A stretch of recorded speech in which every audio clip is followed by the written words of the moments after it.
Masechet Shabbat, Daf Nun Dalet, on va commencer Nun Gimel Amud Bet, au quart de la page. Zecharim Yotzim Levuvin.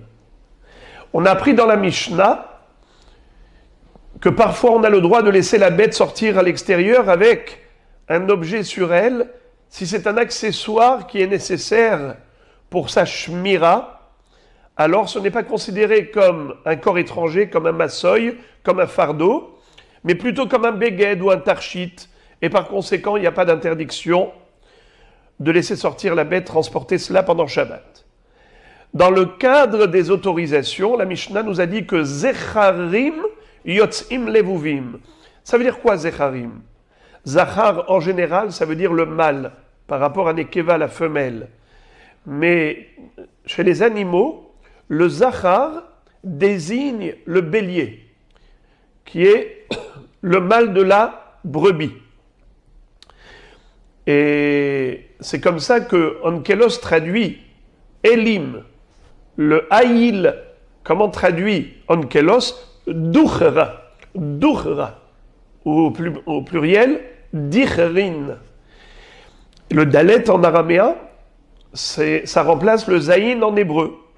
Et par conséquent, Duchra, c'est Zachar.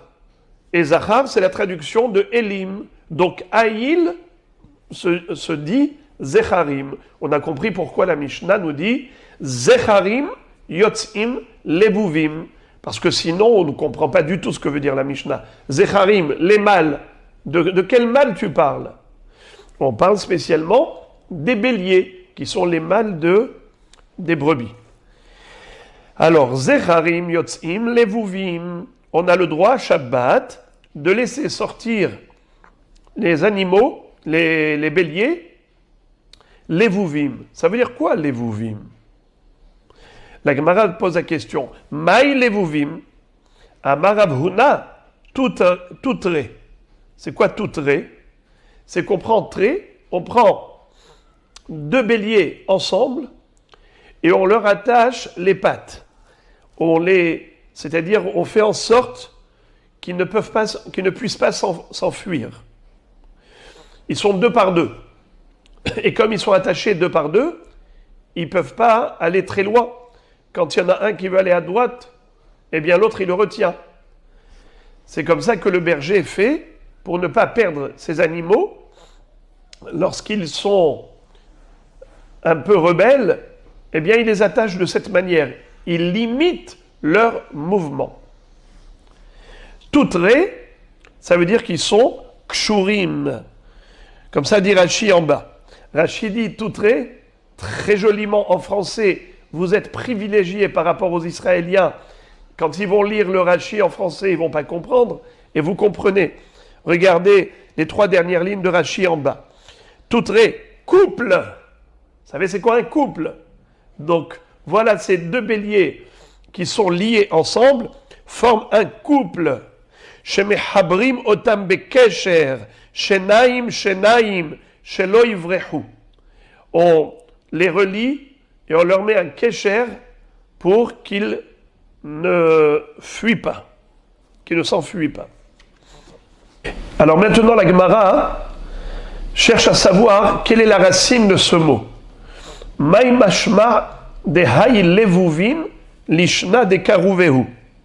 C'est-à-dire, tu me dis que levuvin, ça veut dire accouplés, ils sont en couple, dans le sens où on va relier deux béliers ensemble, ils forment un couple, ça s'appelle levuvin.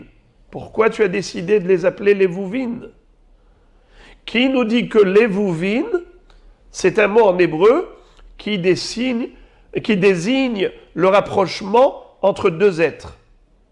Eh bien, la Gemara trouve un pasouk. Maï mashma de hay levuvin lishna de karuvehu. C'est la lachon de lehit karev, de kirva. Dirtiv, parce qu'il est écrit dans Shir Hashirim, libavtini be'ahat me'enaich. Libavtini ahoti kalla. Qu'est-ce que ça veut dire libavtini ahoti kalla? On sait que Shlomo HaMelech, au travers de Shir HaShirim, il a décrit l'amour que Akadosh Baruch Hu porte pour Israël et réciproquement l'amour du Ham Israël envers Hachem, eh bien, cela, ça s'appelle l'Evaviyut. C'est l'Evavi. C'est lorsque les cœurs se rapprochent et ils sont attirés l'un par l'autre, eh bien, ça s'appelle l'Ibavtini. Tu as attiré mon cœur. Tu l'as rapproché de toi. L'Ibavtini ahotikalla. Akadosh Baruch Hu dit, par ton comportement positif, Israël, tu m'attires. Je te prends en affection. Quand Akadosh Baruch Hu regarde le monde entier et il voit le comportement de toutes les nations et il voit comment Am Israël se comporte, quelle soumission à la volonté divine, quel effort et investissement pour accomplir les mitzvot de la Torah. Ils étudient la Torah à longueur de temps. Ils font tout pour accomplir les mitzvot. Où est-ce qu'on trouve un peuple pareil? Ashrei ha'am shekachalo, Ashrei ha'am she'Hashem Elokav. C'est la raison pour laquelle Akadosh Baruch Hu dit, je ne peux pas rester indifférent, insensible. Je suis séduit par ton comportement. Tu déclenches toute mon affection pour toi. Libavtini ahotikralla. Alors, de là on apprend que le mot libavtini, le lamed avec deux bêtes, ça s'appelle rapprocher, attirer, rapprocher. Alors, les vouvines, ce sont deux béliers rapprochés que l'on a liés ensemble. Roula donne une autre définition du mot levouvin. Roula amar or shekoshrim lahem keneged libam kede shelo yiplu alehem ze'evim.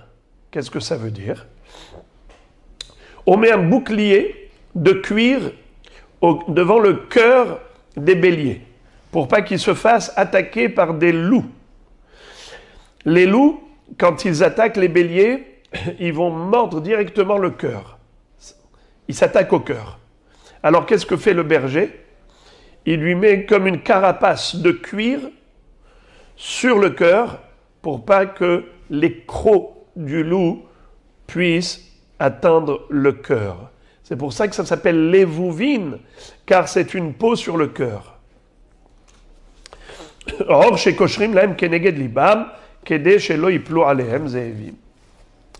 La Gemara maintenant va développer ce sujet.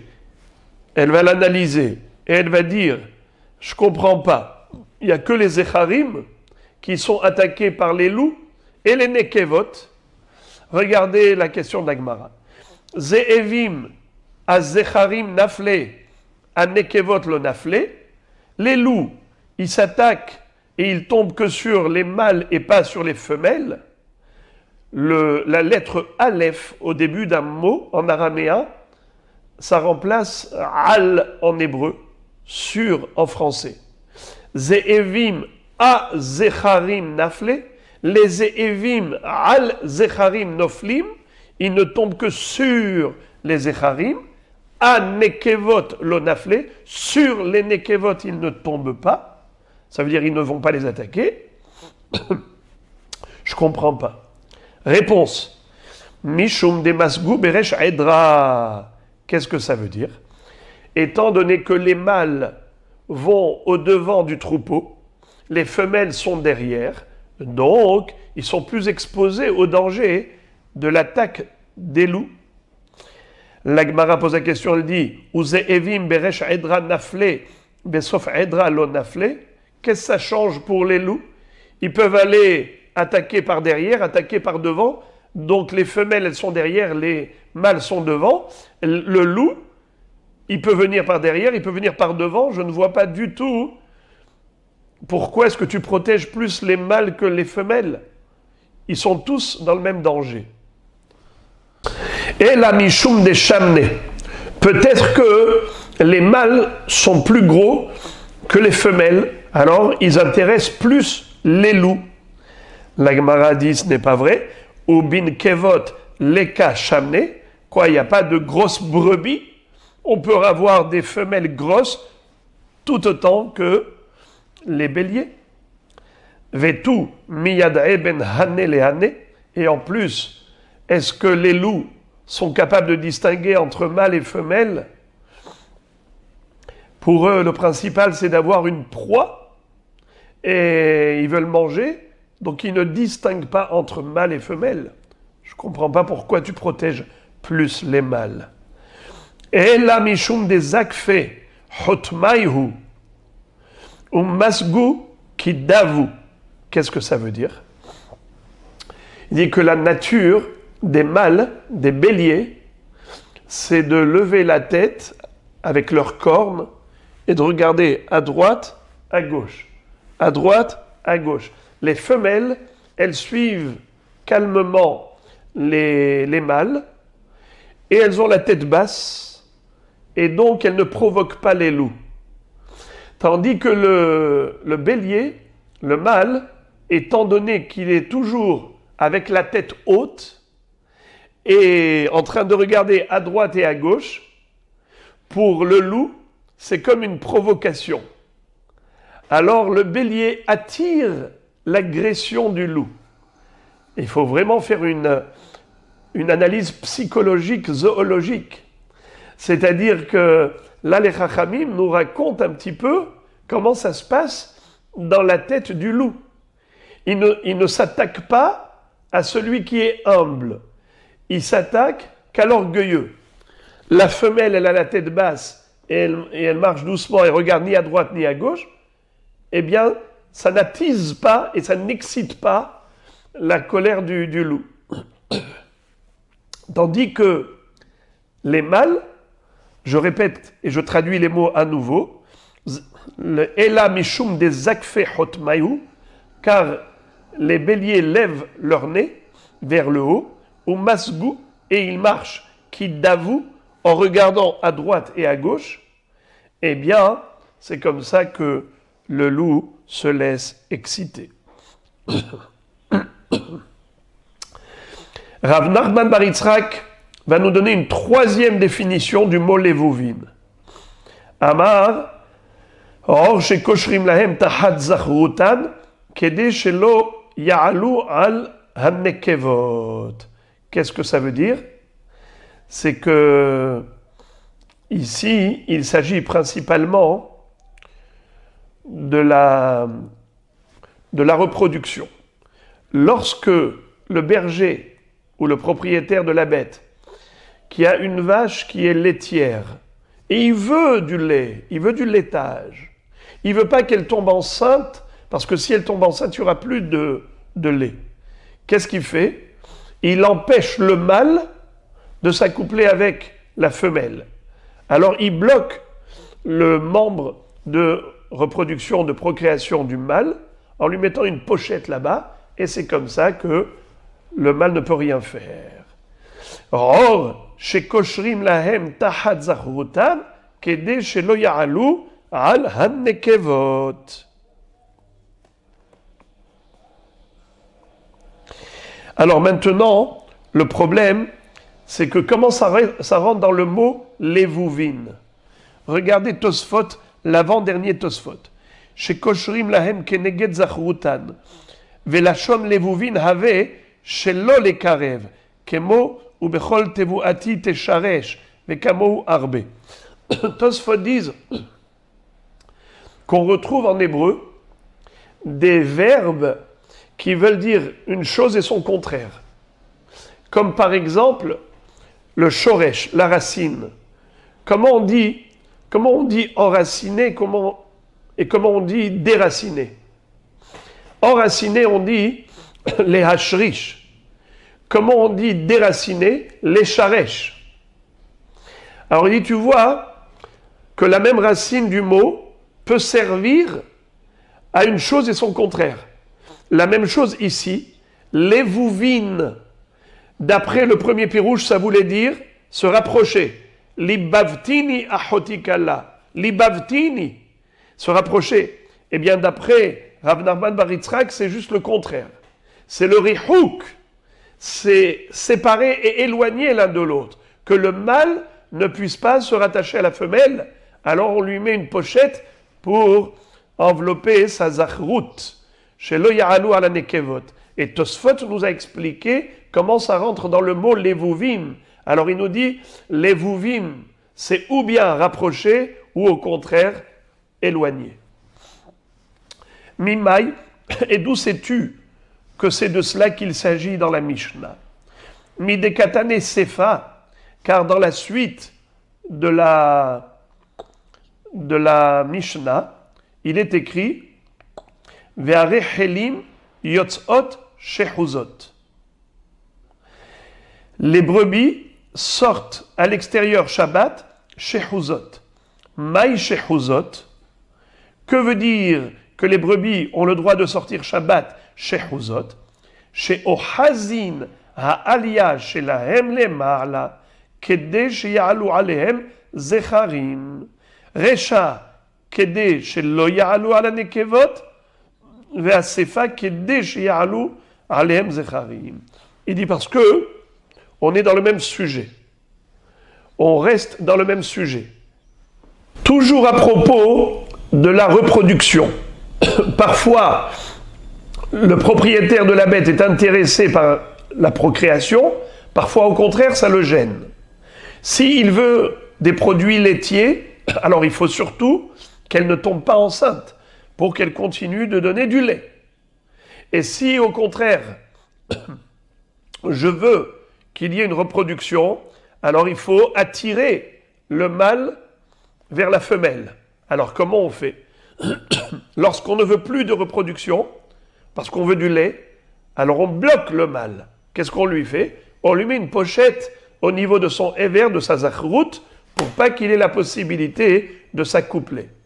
Et lorsqu'au contraire, on veut qu'il y ait accouplement, qu'est-ce qu'on fait? Alors justement, on relève la queue de la brebis pour découvrir son appareil génital de manière à ce que le mâle soit attiré par elle. Et donc on attache la queue on la remet vers le dos et on l'attache pour que le postérieur soit exposé au mâle. Alors, puisque on est dans le même sujet, dans la Sefa, on parle de Shehuzot, dans la Recha, on parle de Levuvim. Levuvim, c'est bloquer le mâle, Shehuzot, c'est au contraire exposer la femelle. Et la Gemara demande Maï mashma de hay shehuzot lishna de galouyehu.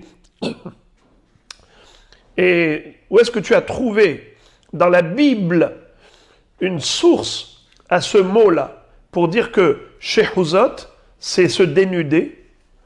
Réponse dirtiv vehine isha likrato shit zona unetsurat lev. Qu'est-ce que ça veut dire? Le mot shehuzot, c'est la contraction de deux mots, shit zona. Rashi dit, le premier Rashi de la page, shit zona, notre icône des shehuzot, shit betaboshet. Shit, c'est la nudité. Shit zona, unetsurat lev, c'est la suite du verset, quand le pasouk décrit le comportement impudique de la zona qui va essayer d'attirer, de séduire, donc elle s'expose. Ainsi, quand on parle ici de shehuzot, de rehelot shehuzot, les brebis qui sont shehuzot, c'est-à-dire qu'on dévoile son postérieur pour attirer le bélier, pour qu'il y ait de la reproduction.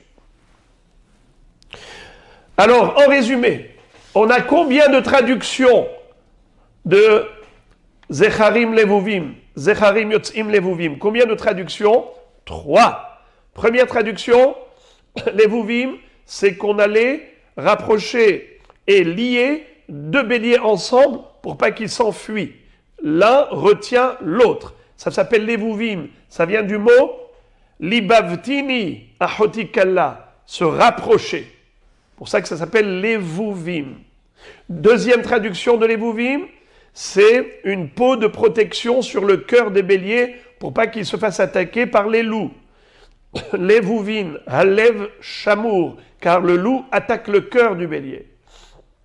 Troisième traduction, Levuvim, ça veut dire bloquer, de manière à ce qu'ils ne puissent pas se reproduire, ils ne puissent pas s'accoupler. Et où est-ce qu'on retrouve la racine du mot levuvin dans le sens de blocage?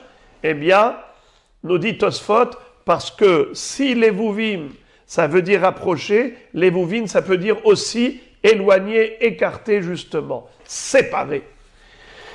Et enfin, on avait vu que celui qui avait donné cette traduction de levuvim séparé, de bloquer le mâle pour pas qu'il s'accouple, d'où il a su que c'est de cela que parle la Mishnah, parce qu'il dit que c'est en rapport avec la suite. Et la suite, ça parle de ça, justement, de l'accouplement, puisque Rechelot Yotzot Shechuzot, et c'est quoi Shechuzot? C'est-à-dire dévoiler, on remonte la queue vers le haut pour la découvrir, puisque Shechuzot, c'est pour inciter et susciter la reproduction, ainsi l'Evuvim, c'est le contraire, c'est pour empêcher la reproduction, afin que la brebis laitière continue de donner son lait.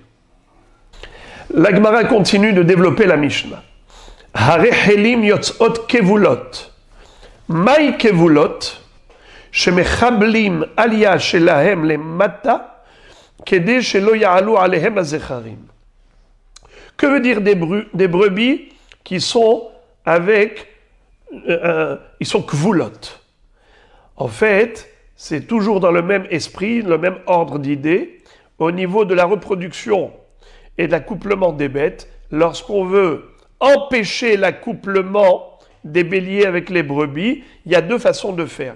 Soit tu bloques le mâle, tu mets une pochette au niveau du membre de la procréation, soit tu bloques la femelle, c'est-à-dire que tu attaches sa queue sur l'appareil génital et tu l'attaches, de manière à ce que le mâle ne puisse pas l'atteindre. Voilà donc pourquoi ça s'appelle kevulot, shemechablim, les essor malchehem bezikim venir bedehem bechavle barzel. Les chabel, c'est-à-dire attachés. Regardez s'il vous plaît le Rashi, première ligne de la page. Shekvulin, lachon, kavle barzel, keshura. La Gemara pose la question, elle dit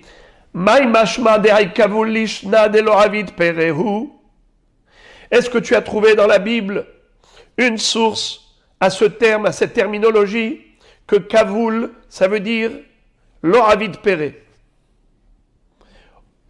C'est-à-dire qu'on retient la bête pour pas qu'elle puisse reproduire. D'où tu sais que la retenue par rapport à une reproduction, ça s'appelle kavoul. Regardez la source. Dirtiv, Maï arima ele asher natatali ahi, vaikra lahem eretz kavoul adayom azeh. Qu'est-ce que ça veut dire? On sait que Hiram, le roi de Tsor, de Tyr, du Liban, avait aidé Shlomo HaMelech à construire le Beth Amikdash. Et il lui a envoyé des cèdres du Liban. Beaucoup de cèdres et beaucoup de gens, d'employés qui ont travaillé pour ce bois. Alors, qu'est-ce qui va se passer? Je vous lis le pasouk dans le Navi. Aziten Shlomo le Hiram esrim ir be'eretz haGalil. Alors Shlomo HaMelech, en récompense à Hiram, il lui a donné une vingtaine de villes dans la Galilée.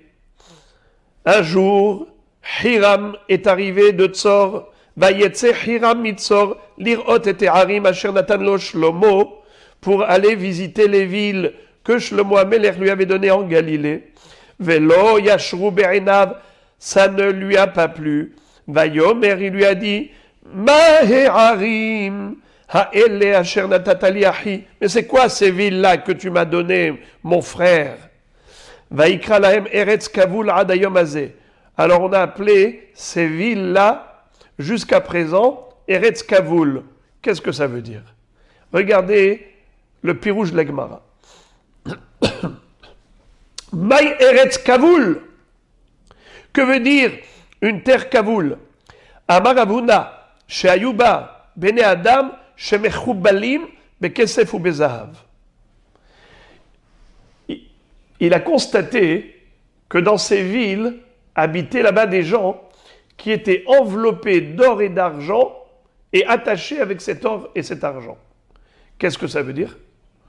Des gens qui étaient excessivement riches. Ils étaient enveloppés d'or et d'argent, comme s'ils étaient attachés avec leur argent.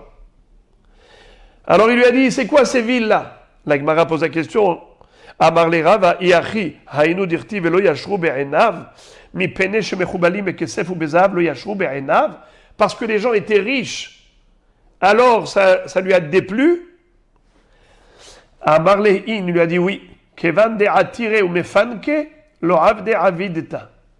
Il lui a dit parce que ces gens riches sont des gens qui vivent dans le confort et l'aisance, ne sont pas habitués à travailler, ils sont toujours en chômage technique, ils sont toujours en confinement, alors ils ne produisent pas, ça ne m'intéresse pas.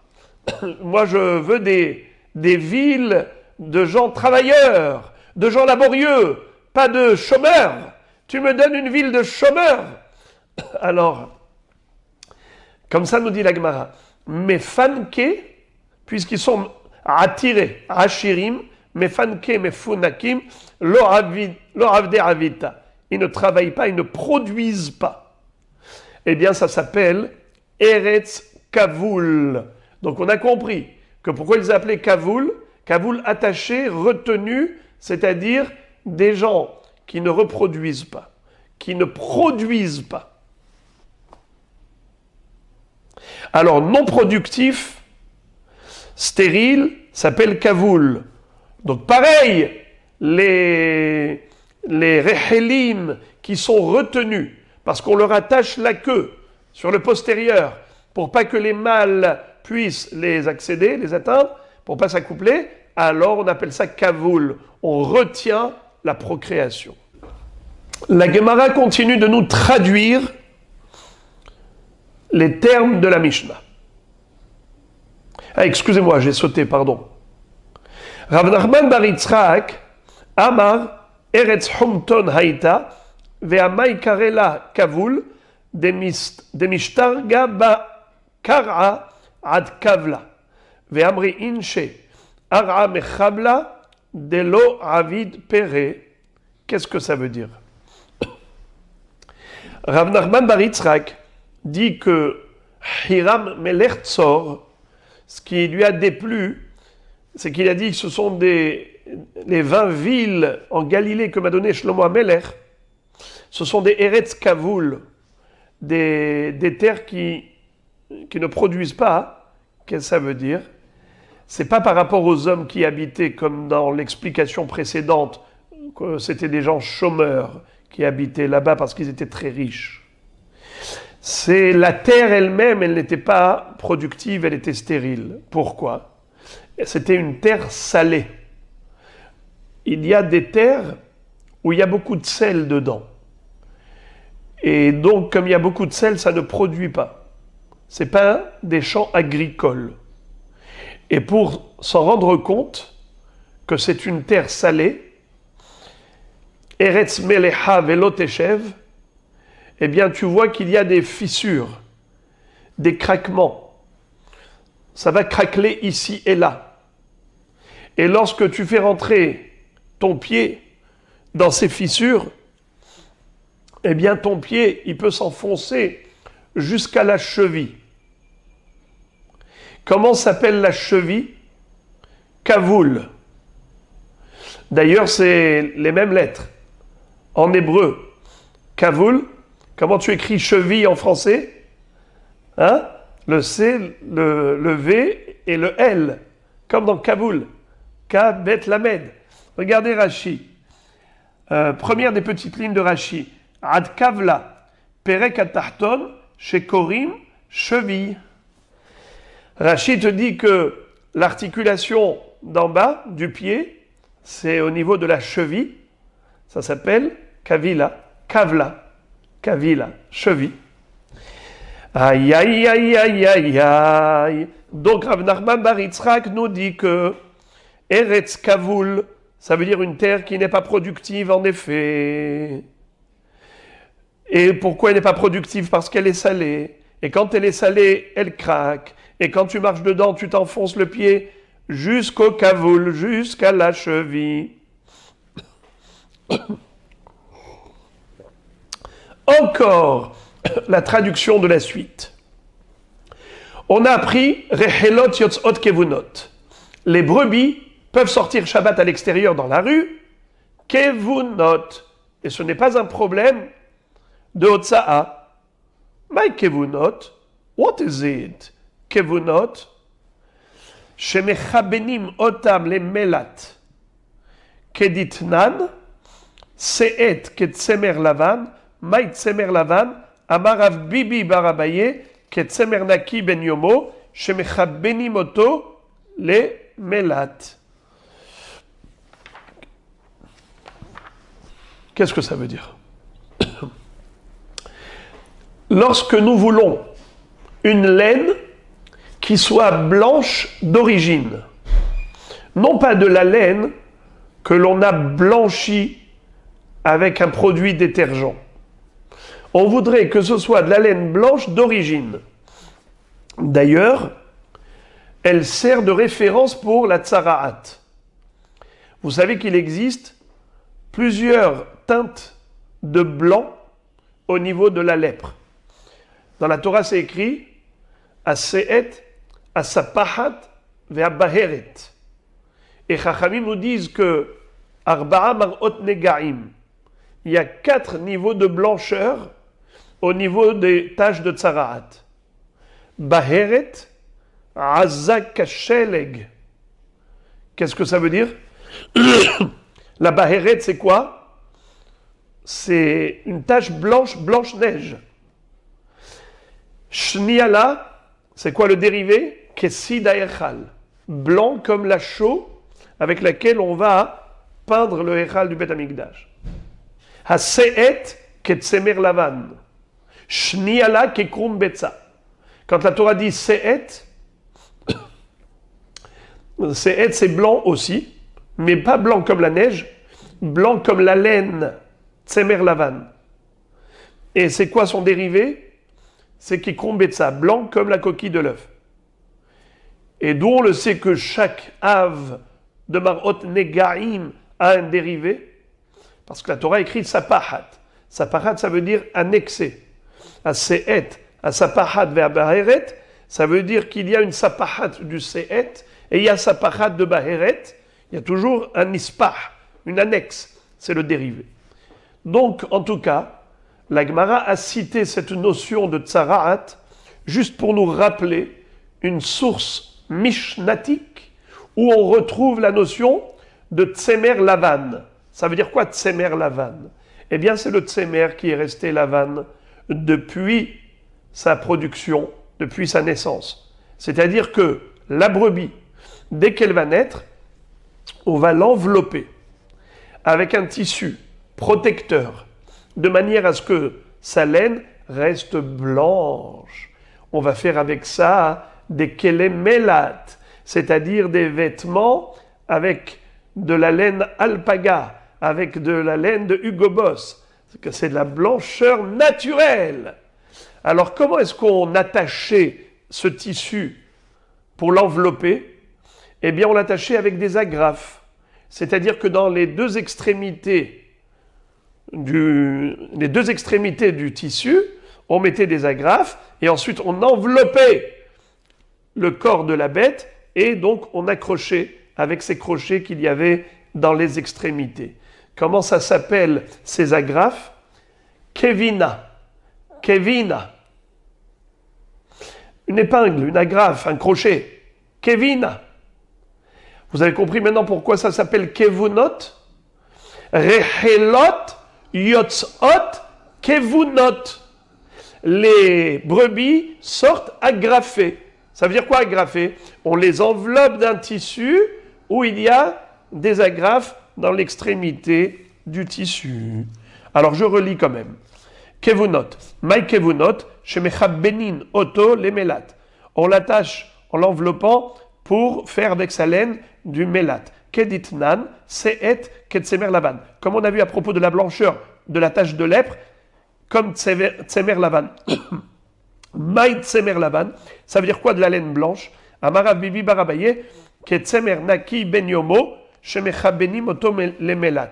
Comme la laine propre, blanche, qu'on a obtenue grâce à une brebis qui vient de naître et qu'on a déjà enveloppée, chez Mechabenin Oto, les mélat, pour fabriquer du tissu de mélat. Ve'aizim yotzot tserurot. Et les chèvres peuvent sortir tserurot. Ça veut dire quoi tserurot? Attaché. Ça veut dire que les mamelons sont attachés. On avait vu qu'il peut y avoir deux objectifs. Soit c'est pour couper le lait, on serre très fort le pis de la bête de manière à ce qu'il n'y ait plus d'écoulement, et petit à petit, le lait va sécher, il n'y aura plus de laitage, et désormais, elle sera apte à tomber enceinte, parce que justement le propriétaire veut de la reproduction. Deuxième possibilité, c'est au contraire, lorsqu'on veut récupérer le lait pour pas qu'il coule par terre, quand elle marche, parce qu'elle a les mamelles chargées de lait, et parfois ça peut couler à l'extérieur, il lui accroche un petit kéli de manière à récupérer le lait. Bien qu'il y a une marloquette entre les Tanaïm dans la Mishnah, a-t-on le droit de laisser sortir la bête ainsi? Alors on avait vu que Tanakama permettait, on avait vu que Rabbi Yossi interdisait, et on avait vu que Rabbi Yehuda faisait un compromis. Et il disait ça dépend. Si c'est les Yabesh, donc c'est attaché très fortement, il n'y a pas de risque que ça tombe, c'est permis. Si c'est les Chalev, c'est assourd. Alors maintenant la Gemara va nous dire quelle est la halacha? Itmar Rav Amar halacha ke Rabbi Yehuda, Shmuel Amar halacha ke Rabbi Yossi. Mahloket entre Rav ou Shmuel, comme qui est la halacha? Rav est posé que la halacha comme Rabbi Yehuda, qui fait le compromis. Les Yabesh Mutar, les Halev Assour. Et Shmuel dit halacha ke Rabbi Yossi, qui interdit formellement toute sortie de la bête à l'extérieur, ben les Halev et ben les Yabesh. Maintenant, la Gemara nous cite une deuxième version. Veika dematne le hashemata be'apenafsha. Certains vont nous présenter le sujet dans une version différente, c'est-à-dire non pas en tant que mahaloket, comme qui est la halakha. L'un va dire comme Rabbi Yehuda, l'autre va dire comme Rabbi Yossi. Carrément, la mahloket entre Rav ou Shmuel, elle est objective. C'est-à-dire qu'ils vont discuter du sujet. Ils ne vont pas citer les auteurs. Regardez ça. Rav Amar, le Yabesh Mutar, velo le Halev. Shmuel Amar, echadze vechadze asur. Ça veut dire quoi? Rav nous dit, comme Rabbi Yehuda, que les Yabesh c'est permis, les Halev c'est asur. Et Shmuel dit, echadze vechadze asur, comme Rabbi Yossi. Rabotai, je sais que vous vous posez la question. C'est hyper bizarre cette histoire-là. C'est hyper bizarre. Depuis quand des Amoraïm se mettent à débattre de ce que les Chachamim antérieurs, c'est-à-dire les Tanaïm, ont déjà débattu? Comme s'ils sont en train de réinventer le monde. Ils ont fait un reset. Ils oublient tout ce qui a été dit dans les générations passées.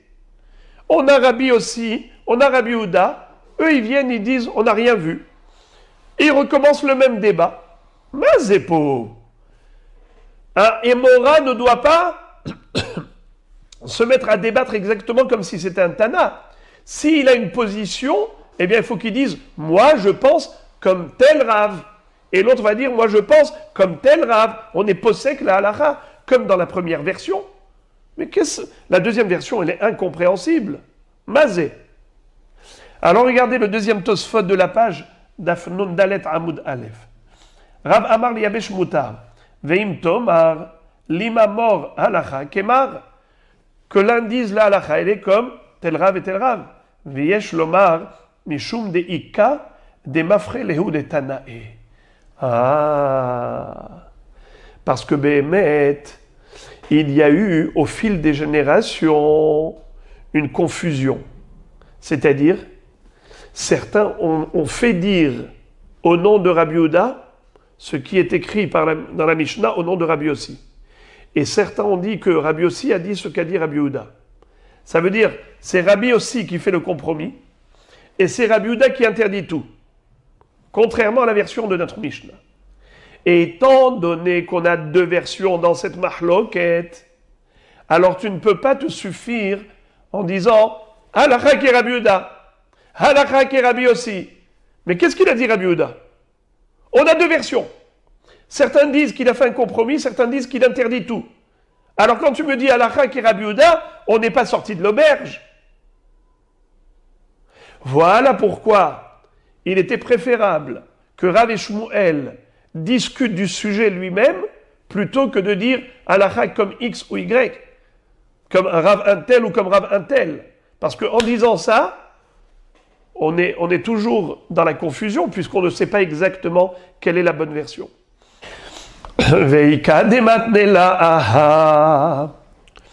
Et certains disent que quand Shmuel a été posek la halacha, c'est plutôt par rapport au sujet suivant. Izim yotzot serurot leyabesh, aval lo lechalev. Mishum Rabbi Yehuda ben Betera, amru kach halacha, aval mimefis, ezo leyabesh vezo lechalev. ומתוך שאין מכירים אחד זה ואחד זה אסור. אמר שמואל ואמר לה רבי יהודה אמר שמואל ההלכה כרבי יהודה בן בתרה. Certains disent que Shmuel a été posek la halakha en fait comme Rabbi Yehuda ben Betera de la baraïta suivante. On n'a pas vu jusqu'à présent ce Tana qui s'appelait Rabbi Yehuda ben Betera. Vous savez ce qu'il a dit dans la baraïta? Quelque chose de très intelligent.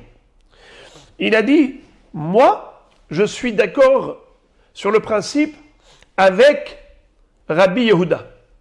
Rabbi Yehuda ben Betera est d'accord avec Rabbi Yehuda. Rabbi Yehuda de la Mishnah, c'était qui son père? Comment s'appelait le père de Rabbi Yehuda de la Mishnah? À chaque fois qu'on voit Rabbi Yehuda dans la Mishnah, c'est Rabbi Yehuda Barbi El-Aï. C'est pour cela qu'on a dit Rabbi Yehuda ben Betera. Parce que si on ne dit pas le fils de qui il est, de manière totalement naturelle, on parle de Rabbi Yehuda Barbi El-Aï. Alors quand Rabbi Yehuda ben Betera dit « je donne raison à Rabbi Yehuda », c'est-à-dire Rabbi Yehuda Barbi El-Aï. Alors, Rabbi Yehuda dans la Mishnah, qu'est-ce qu'il a fait? Un compromis. Et il dit « le yabesh mutar, vele halev asur ». Alors Rabbi Yehuda ben Betera dit, moi je suis d'accord avec lui. Dans l'absolu, il a absolument raison. Quand c'est les yabesh, c'est attaché fortement. Donc, il n'y a pas de risque que ça tombe. Lorsque c'est les halev, il y a un risque que ça tombe. D'accord? Mais, en plus de cela, à part ça qu'il y a un risque que ça tombe, bichlal, c'est considéré comme otsa'a par rapport au lait. Je ne rentre pas dans les détails qu'on a déjà vus.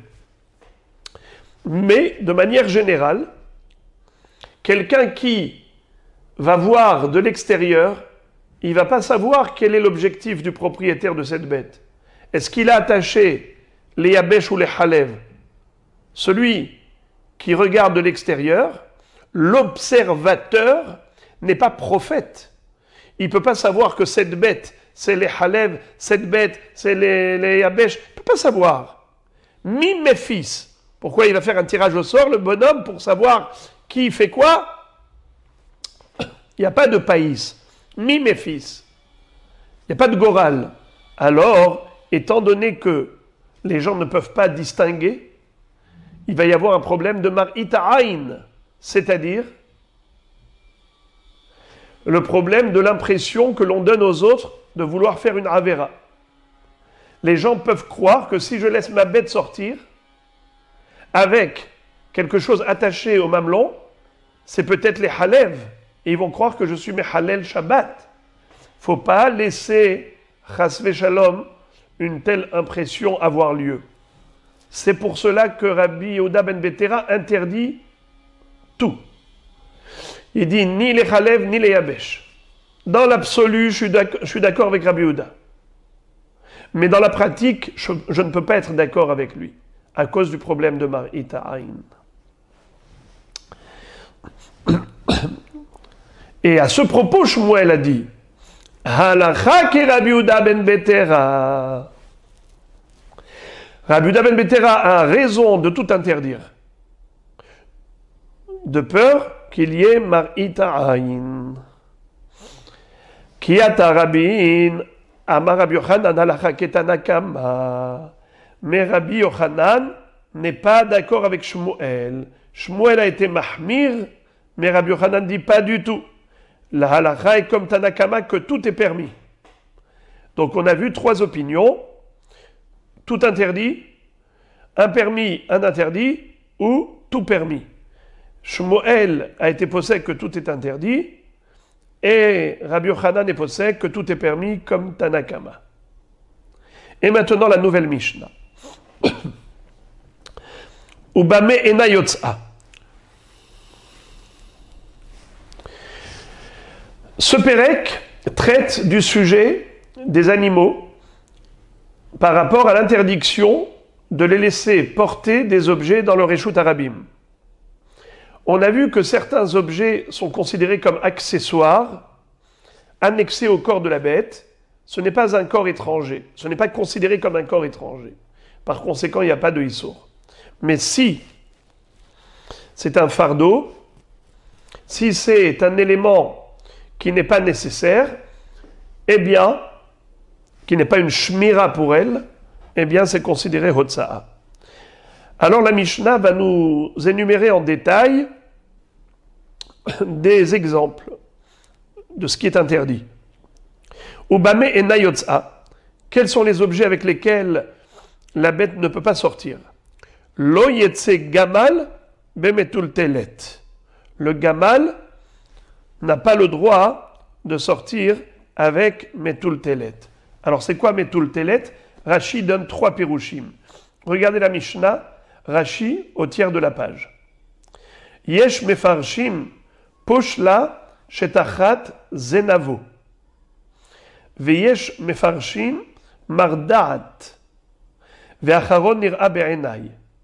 De'ir etzua shetachat azanav kshura mchuberet esarga ertipol ve'ta'ama de matnitin mishum shematipol umaite là. C'est-à-dire, premièrement, c'est que metul telet, ça veut dire un genre de sangle qui se trouve sous la queue du chameau et qui est rattaché à la selle, et le but c'est d'empêcher la selle de glisser lorsque la bête descend une pente, lorsqu'elle va dévaler une colline, pour pas que la selle ne glisse, alors on met une sangle sous la queue et qui est attachée à la selle de manière à retenir la selle. Alors par rapport à cela, Rashi n'est pas tout à fait d'accord, parce qu'il dit a priori c'est bien attaché, ça risque pas de tomber. Pourquoi est-ce qu'on a interdit cela? Puisque ça peut pas tomber. Deuxième pirouche, c'est que metul telet, nous dit Rashi, c'est une mardaat. Mardaat, c'est quoi? C'est le coussinet, comme un tapis avec lequel on recouvre le dos de la bête.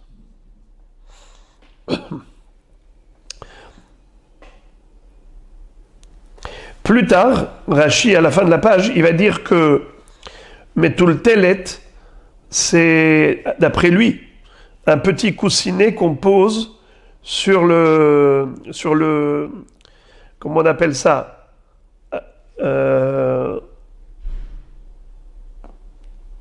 dans le postérieur. Dans le postérieur, pourquoi?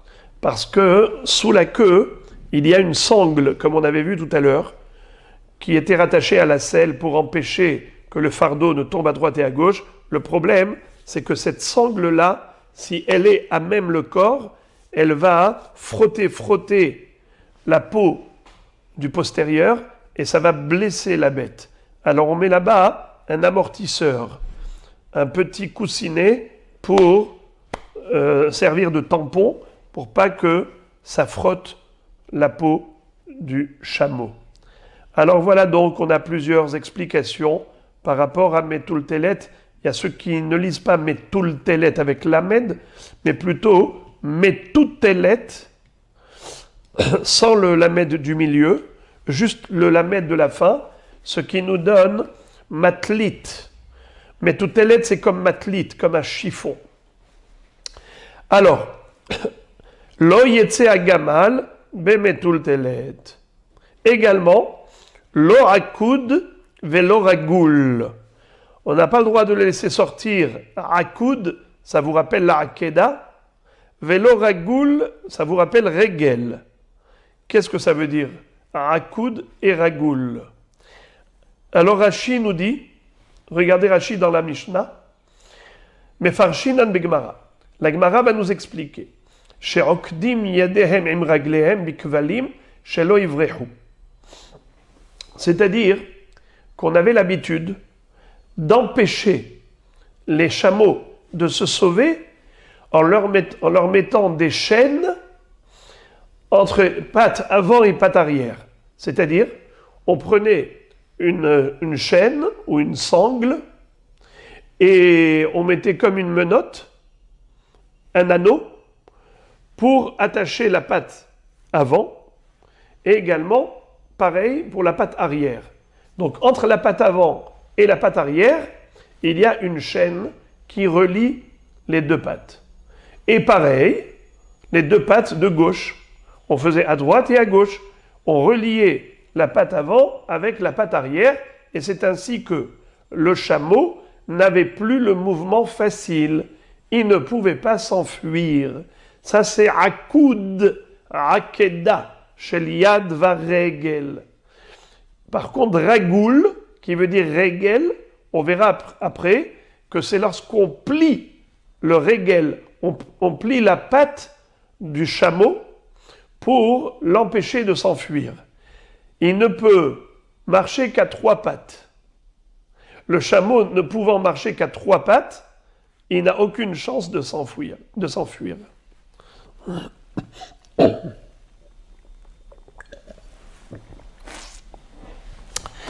Aïe, aïe, aïe, aïe, aïe, vechen sh'ar kol ha-behemot. Donc on interdit de sortir avec Metul Telet. On interdit de sortir akoud. On interdit de sortir Shabbat, ragoul. Vechen sh'ar kol ha-behemot également, toutes les behemoth. On interdit tout cela. Et pourquoi on interdit tout cela? C'est bizarre. Normalement, on a déjà dit que tout ce qui est pour Shmira, c'est permis. La réponse, comme Rachid nous l'a dit dans la Mishnah, nous craignons que ces accessoires tombent par terre et que la personne les ramasse et marche Arba Amod Birshut Arabim. Encore. Loïk Shor Gemalim Zebaze Vim Shor. Faut pas relier des chameaux les uns aux autres et les tirer. C'est-à-dire, d'habitude, quelqu'un qui va au marché pour vendre des chameaux, qu'est-ce qu'il fait? Il attache les chameaux un à l'autre. Et tu vois comme ça 10 chameaux, un derrière l'autre. Il tire que le premier. Et c'est comme ça que les 9 autres vont suivre. Et il va comme ça au marché et il vend ses chameaux, il vend ses voitures. Alors, on nous dit interdit Shabbat de sortir avec ses chameaux attachés l'un à l'autre. Et la Gemara va dire que c'est assour parce qu'il donne l'impression d'aller au marché pour vendre pendant Shabbat, chose interdite. Donc je répète, loikshor gemalim zelaze veimshor. Aval machnis havalim netoriado veimshor. Mais par contre, ce qu'il a le droit de faire, c'est de prendre toutes les cordes en même temps dans sa main. Je m'explique. Il a par exemple 3 chameaux à tirer. Eh bien, il y a une longe qui est liée à la muselière de tous les... au hafsar, aux rênes de ces 3 chameaux. Puisqu'il a la longe qui est liée aux 3 chameaux, il a 3 longes dans sa main. Et il tire les 3 en même temps. Aval machnis havalim letor yado vimshoch, il a le droit. Ubilvad shelo ikroch. Ce qui est interdit, c'est d'être korer, ne pas les attacher ensemble. Et on verra dans la Gemara, qu'est-ce que ça veut dire interdit d'attacher toutes les cordes dans sa main. De quoi parle-t-on? Quel est le problème? Et maintenant, commençons la Gemara. Tana, lo yetse agamal bemetul telet akshura lo biznavo, aval yotse bamtul telet akshura biznavo bechotarto.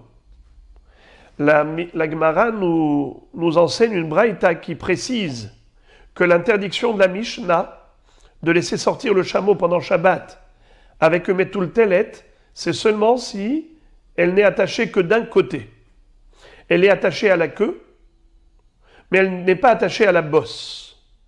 Mais si elle est attachée de part et d'autre, en bas du coussinet, il est attaché à la queue, et le haut du coussinet est attaché à la bosse, ça fait que le coussinet est vraiment stable, il n'y a aucun risque qu'il tombe dans la rue et que l'homme soit tenté de le ramasser, et par oubli du Shabbat, il le transporterait pendant Arba Amot, Birshut Arabim, eh bien, dans ce cas, ce serait permis. Quand c'est bien attaché, la zanav et la hoteret, c'est mutar. Quand c'est attaché qu'aux zanav, c'est assour. Amar Abba Ravuna yotse hagamal bemetul telet akshur ala beshiliata. Ça, c'est un cas improbable. Si la chamelle était enceinte et elle avait déjà commencé à faire sortir la pochette amniotique de son petit, et donc c'est pas totalement sorti.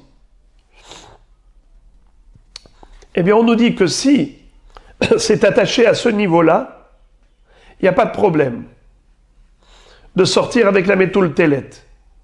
Pourquoi? Étant donné que la chamelle n'a pas intérêt à se débattre pour se défaire de la métoul telet. Comme elle a tendance à être rebelle, eh bien nous ne craignons pas cela lorsqu'il y a une chilia qui est attachée à la métoul telet. Pourquoi? Vu que ça lui fait mal, elle n'a pas intérêt à se débattre. Elle va le payer cher. C'est la raison pour laquelle c'est permis. Voilà pourquoi mutar shetetze metul telet hakshur ala beshiliata. Ensuite, l'orakoud veloragoul, interdit de sortir rakoud et ragoul. Qu'est-ce que ça veut dire rakoud et ragoul? Amar Rav Yehuda, rakoud, akidat yad varegel. C'est lorsqu'on attache la patte avant avec la patte arrière. Patte avant s'appelle yad, l'arrière s'appelle regel.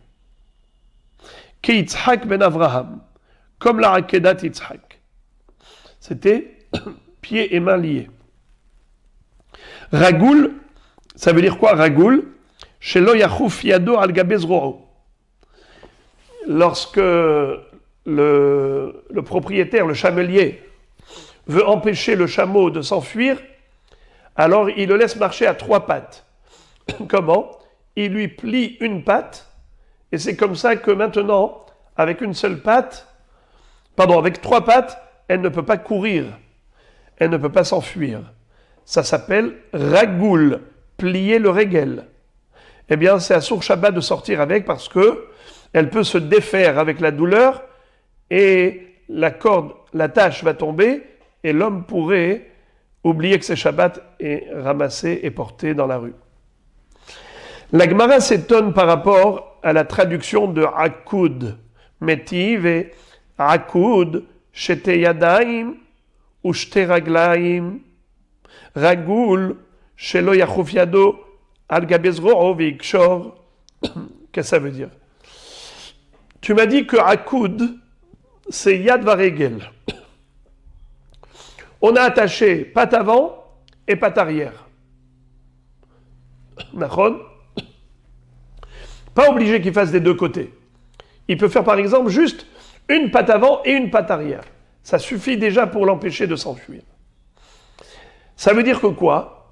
Tu exclus la tâche des deux pieds de devant, des deux pattes de devant, ou des deux pattes de derrière. Ce qu'on appelle shte yadaim ou shte raglaim. C'est ça ce que tu veux exclure. En me disant yad varegel, tu exclus shte yadaim ou shte raglaim. Je te comprends pas. Il y a une braïta qui dit clairement, c'est quoi akoud, shte yadaim ou shte raglaim. Hu de amar ki aitana. Rav Yehuda qui a dit que akoud c'est yad varegel, il s'appuie sur une deuxième baraïta. Detanya, akoud, akirat yad varegel. C'est quoi akoud? C'est yad varegel. O, shte yadaim ou shte raglaim. Ou bien aussi la possibilité de relier soit les deux pattes avant, soit les deux pattes arrière. Et ragoul, c'est comme on a déjà vu, quand il plie une patte. Donc tu as compris, quand Rav Yehuda a traduit la Mishnah Akoud en disant Akidat Yad Varegel, il s'appuyait sur cette braïta. La Gemara dit malgré tout, Vertelodami, Bish la Maresha Vesifaniha Metsiata Kashia, c'est-à-dire, ok, tu as trouvé une source à cette traduction de Rav Yehuda. Il a dit Akoud c'est Yad Varegel. Ok. Mais dans cette même baraïta, tu vois qu'il y a deux façons de traduire Akoud. Il y a deux hypothèses. Soit Yad Varegel, soit Shte Reglaim ou Shte Reglaim. Je comprends pas. Lui, Rav Yehuda, quand il a dit Yad Varegel, il a exclu Shte Yadaim, Shte Reglaim. Or, dans la baraïta, il y a écrit Oussa, Oussa. Et la Hu de Amar ki aitana. Rav Yehuda, il s'appuie sur un autre Tana. Akoud, Akidat Yad Varegel ki Yitzhak ben Avraham, Ragoul shelo yachuf yado al gabezro'o vekshor. Et donc, dans cette baraïta, il est écrit clairement que Akoud, c'est pieds et mains. C'est pas deux mains ou deux pieds. Voilà. Velo ikshor gemalim. On a vu dans la Mishnah que celui qui tire plusieurs chameaux qui lui appartiennent, il ne peut pas les tirer en les reliant l'un à l'autre. Par exemple, mettre 10 chameaux un derrière l'autre, il les attache et il tire qu'un seul et automatiquement il entraîne tous les autres. Interdit. Maïtama, Amaravashi, Mishum de Mihze, Keman de Azil, le Hinga. Car c'est comme quelqu'un qui est en train d'aller au Hinga, au marché de chevaux et de chameaux. Il donne l'impression de vouloir aller faire du business pendant Shabbat, car c'est comme ça que font les vendeurs de chameaux. Ils les attachent l'un après l'autre. Aval machnis letor yado veimshor ubilvad shelo yikror. La Mishnah avait conclu en disant: tu ne peux pas les attacher l'un à l'autre et les tirer un derrière l'autre, mais tu peux les tirer tous ensemble en tenant toutes les longes dans ta main, à condition de ne pas les attacher. Qu'est-ce que ça veut dire? Faut pas être correct. Faut pas être correct. Toutes les cordes dans ta main. Qu'est-ce que ça veut dire? Amar Abashi lo shanu ela le'inyan kil'aim. L'interdiction, c'est de prendre toutes les cordes dans sa main. C'est par rapport, non pas au Shabbat, mais par rapport au kil'aïm, même en semaine, assour. Pourquoi c'est assour? Parce que c'est kil'aïm. La Gemara se demande de quel kil'aïm s'agit-il. Vous vous rappelez qu'une fois je vous ai dit que le mot kil'aïm ça veut dire mélange. Et le mot mélange peut s'attribuer à plusieurs notions. Soit le mélange de deux plantes, l'otizra sadecha kil'aïm, sadecha l'otizra kil'aïm. On a également le mélange de deux animaux, quand tu fais un croisement de deux animaux, on n'a pas le droit de les accoupler ensemble. On n'a pas le droit de faire kil'aïm dans la harisha, dans le travail. Par exemple, atteler deux espèces à la charrue. L'otaharosh beshor ou bahamor yahdav. Assourd de prendre un hamor et un shor, et pas seulement hamor et shor. Tous les animaux de deux espèces différentes, assourd de les atteler à la même charrue. Également, la notion de kil'aïm au niveau des vêtements. Tsemer ou pishtim yardav. Alors, ici tu me dis, interdit d'être korer biyado. Pourquoi? Parce que il y a un problème de kil'aïm. La Gemara pose la question, kil'aïm d'émail. Tu fais allusion à quelle notion de kil'aïm, de quel mélange?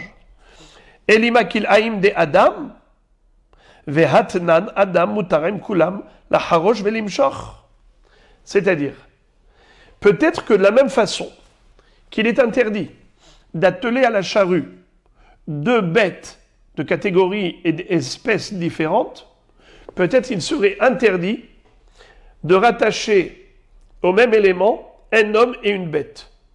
Comme l'otaharosh beshor ou bahamor yahdav, c'est assour, peut-être, si par exemple le cheval ou le chameau transporte quelque chose, et l'homme tire le cheval, donc il aide le cheval à transporter l'objet. Ça fait que l'homme et la bête, ensemble, travaillent pour le transport de l'objet. Alors peut-être que de la même façon que la Torah interdit de mélanger deux espèces qui travaillent ensemble, ainsi, il ne faut pas que l'homme se mélange à l'animal pour travailler ensemble. Est-ce que c'est à cela que tu fais allusion? Ma pitom! Il n'y a aucune interdiction pour un homme de s'associer à l'animal. L'interdiction, c'est que entre deux espèces animales, mais entre l'humain et l'animal, il n'y a aucun issour de s'associer pour travailler ensemble. Comme nous dit la Mishnah dans Kil'aïm, Adam mutar im kulam, la harosh velimshoch.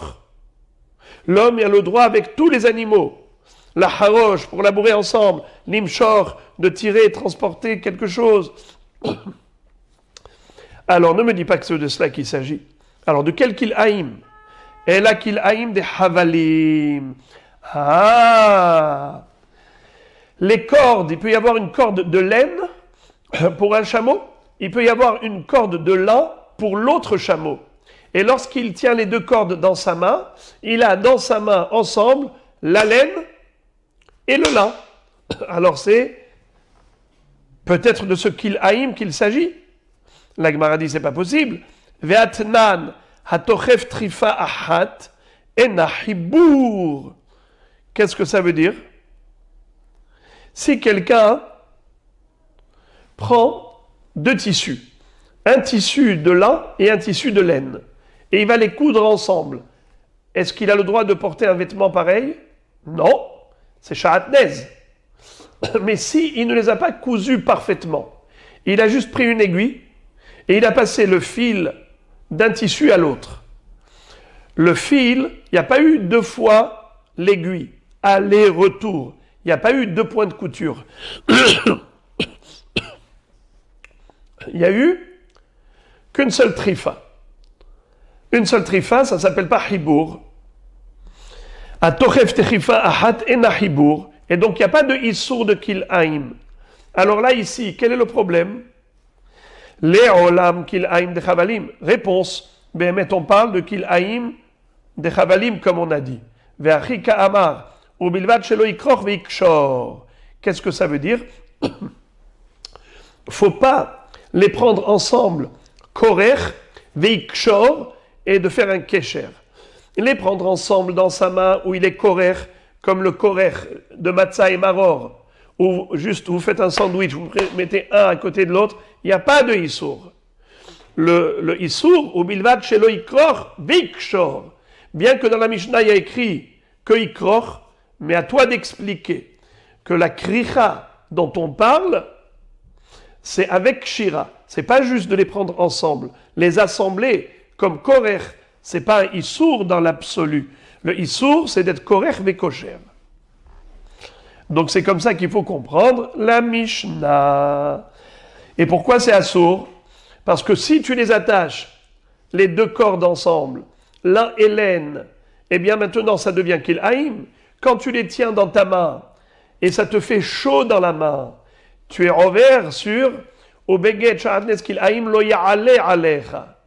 On a appris à propos du sha'atnez, pas seulement un vêtement qui est interdit, mais même une couverture. Pourquoi? Parce qu'il y a ce qu'on appelle hana'at himum. Hana'at himum, c'est-à-dire le plaisir de la chaleur que te fournit le vêtement. Alors quand c'est sha'atnez qui te fournit un plaisir de chaleur, eh bien c'est assour. Encore, Amar Shmuel, Ubilvad shelo yetze chevel mitachat yado tefach. Shmuel nous dit, attention, il faut faire attention que la corde ne pende pas de la main un tefach. Mazé, quel est le problème? C'est quoi cette histoire? Je tiens la corde de mon chameau. Faut pas que l'extrémité de la longe ne pende de ma main, ne sort de ma main, tefach. Ma baya, la baya est la suivante. C'est que quelqu'un qui verrait que tu tiens une corde dans ta main, il n'est pas censé savoir que c'est la même corde que tu tires du chameau. Peut-être que tu as deux cordes dans ta main. Peut-être que tu as une corde qui est reliée au chameau et tu as une deuxième corde qui est dans ta main, une petite corde, une petite ficelle qui est dans ta main. C'est pour ça qu'il ne faut pas que ça pende de ta main. Il faut que tu tiennes juste l'extrémité de la longe, de manière à ce que les gens voient bien que ce que tu tiens, c'est la longe. Et c'est pas Hotsa'a, puisque c'est relié à la bête.